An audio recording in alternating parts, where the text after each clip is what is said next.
2017 में नासा ने एक ऑब्जेक्ट को सोलर सिस्टम में दाखिल होते हुए देखा, जिसके बाद कई साइंसदानों ने कहा कि ये एक एस्टेरॉयड है, लेकिन ये अपनी जगह बहुत तेजी के साथ बदल रहा था और एक एस्टेरॉयड अपनी जगह इतनी तेजी के साथ नहीं बदलता। इस चीज ने साइंसदानों को थोड़ा हिलाया और वो इसे मजीद स्टडी करने पर लग गए, जिसके बाद उन्हें पता चला कि इसकी शेप एक शिप की तरह लंबी है। ऐसी शेप हमने आज तक किसी एस्टेरॉयड में नहीं देखी।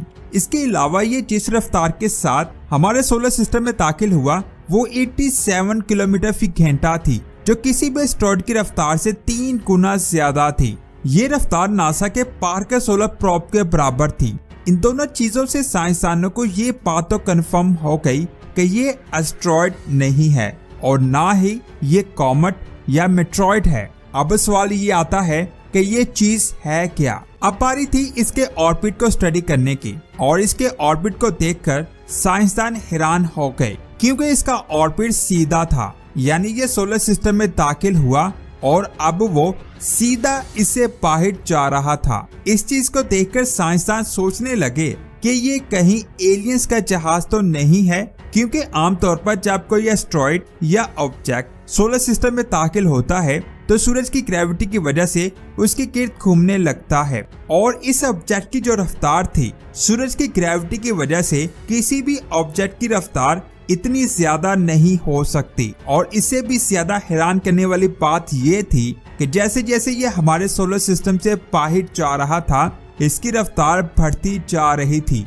इन सारी चीजों को देखते हुए नासा के कई साइंसदानों ने एक थ्योरी पेश की, जिसे एलियन स्पेसक्राफ्ट थ्योरीज का नाम दिया गया। यानी उनके मुताबिक ये एक एलियन स्पेसक्राफ्ट है, क्योंकि वो इसकी शेप, साइज और इसकी रफ्तार को समझ नहीं पा रहे थे। वहीं कई साइंसदान ऐसे थे जो ना इसे एलियन स्पेसक्राफ्ट समझ रहे थे और ना ही एक एस्टेरॉयड। वो इसे कॉमेट समझ रहे थे। एक कॉमेट गैस, डस्ट और बर्फ से मिलकर बना होता है। जब ये सूरज के करीब से गुजरता है तो ये सारी चीजें उसकी सतह से पिघलना शुरू कर देती हैं, जिससे उस कॉमेट के पीछे एक बहुत बड़ी टेल बन जाती है, जैसे आप इस तस्वीर में देख सकते हैं। उन साइंसदान का कहना है कि जब कॉमेट से ये चीज पिघलना शुरू होती है तो उसे एक पुश मिलता है, जिसकी वजह से उसकी रफ्तार तेज हो जाती है। यानी इस कंसेप्ट से हम ये कह सकते हैं कि अगर वो ऑब्जेक्ट एक कॉमेट है तो इस वजह से उसकी रफ्तार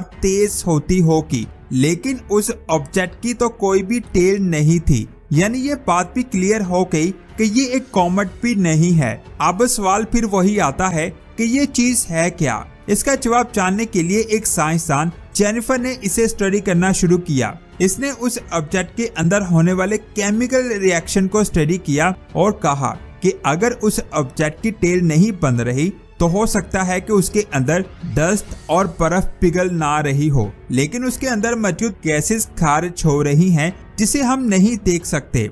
इस थ्योरी में एक इशू था, जैसे हम हाइड्रोजन गैस को लें तो इसे इस साइज के ऑब्जेक्ट में फ्रीज करने के लिए बहुत ज्यादा ठंडे टेम्परेचर की जरूरत होगी, लेकिन साइंसदान को लगता है कि जिस बादल में ये ऑब्जेक्ट बना होगा वह बादल इतना ज्यादा ठंडा नहीं होगा कि वो हाइड्रोजन को जमा कर इस ऑब्जेक्ट के अंदर पैक कर दे। इसके अलावा अगर कार्बन और मोनोऑक्साइड गैसेस की बात की जाए तो हमारी गैलेक्सीज में इन गैसेस की मकदार इतनी ज्यादा नहीं है कि हम ये कह सकते हैं कि कोई भी ऑब्जेक्ट नाइट्रोजन का बना हुआ है। अब बात उस ऑब्जेक्ट से हटकर उस मटेरियल पर आ चुकी थी जो उस ऑब्जेक्ट की रफ्तार को तेज कर रहा था, लेकिन ज्यादातर साइंसदान का कहना था कि इस ऑब्जेक्ट से H2 मॉलिक्यूलर हाइड्रोजन गैस ही खारिज हो रही थी, जिसकी वजह से ये साबित हो गया कि इस ऑब्जेक्ट में गैस जमी थी, जिसके पिघलने से इसकी रफ्तार तेज हो रही थी। और कैलकुलेशन भी ये शो कर रही थी कि अगर इस ऑब्जेक्ट से हाइड्रोजन गैस खारिज होगी तो वो इसे इतना ज्यादा बूस्ट प्रोवाइड कर सकती है कि ये ऑब्जेक्ट 87 किलोमीटर की रफ्तार से सूरज की ग्रेविटी को तोड़कर ट्रेवल कर सके। हमें ये तो पता चल गया कि इसकी रफ्तार क्यों तेज हो रही है, लेकिन अब यहाँ एक और सवाल आ गया कि अगर ये ऑब्जेक्ट जमी हुई गैस से बना है जो सूरज के करीब आने पर पिघलकर उसकी रफ्तार को बढ़ा रही है, तो सोलर सिस्टम से बाहर ये कैसे ट्रेवल कर रहा था। वहाँ इतनी गर्मी नहीं है जिससे वहाँ तो इसके अंदर ये गैस खारिज नहीं हो रही थी। यहाँ हाइड्रोजन इसकी तेज स्पीड का जवाब दे रही थी। वहीं हाइड्रोजन पर ही सवाल उठने लगे कि आखिर हाइड्रोजन इतना ज्यादा सफर करके हमारे सोलर सिस्टम तक कैसे पहुंची। यहाँ पर उसी साइंसदान जेनिफर का ख्याल था कि एक कॉमेट जो स्पेस में ट्रेवल करता है तो स्पेस में मौजूद कॉस्मिक रेज उसे टकराकर उस पर मौजूद गैसेस को पिघला देती हैं, जिससे उसको बूस्ट मिलता है। और ऐसा ही कुछ इस ऑब्जेक्ट के साथ भी हुआ होगा, लेकिन इसके लिए हमें उस हाइड्रोजन को ट्रैप करना होगा जो सूरज के करीब आकर उसके अंदर से खारिज हुई होगी, जिससे उसकी रफ्तार तेज हुई होगी। कुछ दिन स्टडी करने के बाद जेनिफर को कुछ ऐसे सबूत मिले जिसने सबको हैरान कर दिया। जेनिफर को 1970, 80 और 90 की दहाई के कुछ ऐसे एक्सपेरिमेंट्स के रिजल्ट्स मिलते हैं जिसमें ये बताया गया था कि जब कॉमेट स्पेस में ट्रैवल करता है और उससे कॉस्मिक रेस टकराती हैं तो उससे निकलने वाली हाइड्रोजन उसके अंदर ही ट्रैप हो जाती है। वो ट्रैप इसलिए होती है क्योंकि स्पेस में जो आइस बनती है उसका स्ट्रक्चर ये होता है, और जैसे ही ये गैस हमारे सूरज के सामने आती है तो सूरज की गर्मी हाइड्रोजन को क्रिस्टल में तब्दील कर देती है, जिससे उसके अंदर मौजूद हाइड्रोजन को बाहर निकलने का रास्ता मिल जाता है और इससे उस ऑब्जेक्ट को हैवी थ्रस्ट मिल जाता है। और ये प्रोसेस उसी ऑब्जेक्ट पर हो रहा होगा। और ये इतना सिंपल आइडिया था जो किसी के दिमाग में नहीं आया, जिससे ये साबित हो गया कि स्पेस में ये ऑब्जेक्ट जिसका नाम ओमुआमुआ है वो एलियन स्पेसशिप नहीं है, बल्कि वो एक कॉमेट जैसा ऑब्जेक्ट है जिससे गैस खारिज होती है। इसके अलावा हबल टेलीस्कोप की मदद से साइंसदानों ने एरिडेनस कॉन्स्टेलेशन में दो गैलेक्सीज की बहुत ही शानदार तस्वीरों को कैप्चर किया।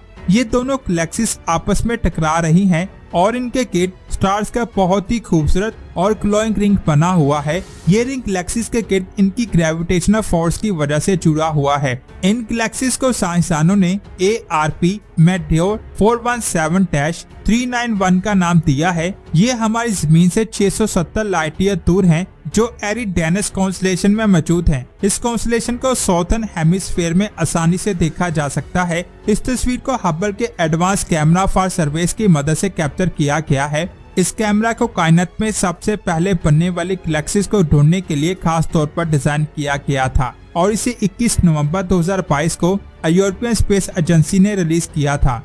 वैसे आपका इसके बारे में क्या ख्याल है, नीचे कमेंट करके जरूर बताएं और ये भी बताएं कि आज की ये वीडियो आपको कैसी लगी। अगर अच्छी लगी तो इस वीडियो को लाइक करने के साथ साथ इसे अपने फ्रेंड्स और फैमिली मेंबर्स के साथ लाजमी शेयर करें। और स्पेस की ऐसी ही शानदार वीडियोस को देखने के लिए हमारे चैनल स्पेस वर्ल्ड को सब्सक्राइब करके बेल आइकन को प्रेस करें। मिलते हैं एक और शानदार वीडियो में। अपना बहुत सारा ख्याल रखें। अल्लाह हाफिज।